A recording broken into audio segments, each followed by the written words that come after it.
हैदराबाद गॅझेटला आव्हान देणारी जनहित याचिका फेटाळली आहे। ॲडव्होकेट विनीत धोत्रेंची याचिका हायकोर्टानं फेटाळली। ही जनहित याचिका ग्राह्य धरण्यायोग्य नाही असं हायकोर्टाचं मत आहे।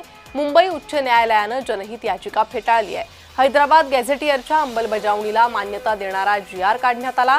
GR विरोधातील ॲडव्होकेट विनीत धोत्रेंची ही याचिका फेटाळून लावण्यात आली आहे।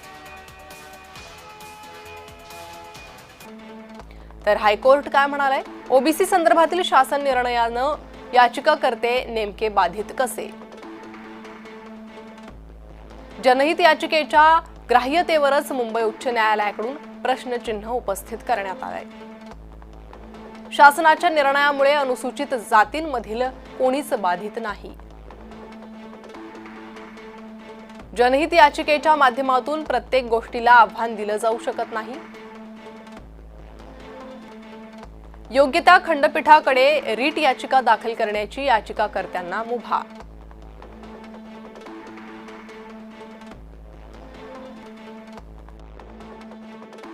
दुसऱ्या याचिका दाखल केल्यात त्याच्यामध्ये इंटरव्हेनर हस्तक्षेप करून तुम्ही त्याच्यामध्ये आपली बाजू मांडावी याकरिता आपल्याला अनुमती दिलेली आहे कोर्टाने।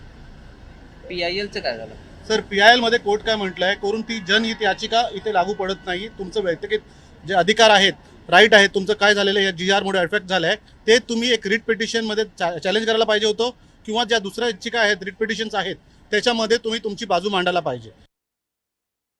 जे याचिकाकर्ते होते ॲडव्होकेट विनीत धोत्रे यांनी सांगितलं की हा जो कायदा आहे SC ST OBCचे दाखले देण्याचा, आणि त्यामुळं SC ST आणि मी SC समाजातील असल्यामुळे बाधित होऊ शकतो, किंवा माझे जो काही समाजाला याच्यातनं हानी पोचू शकते।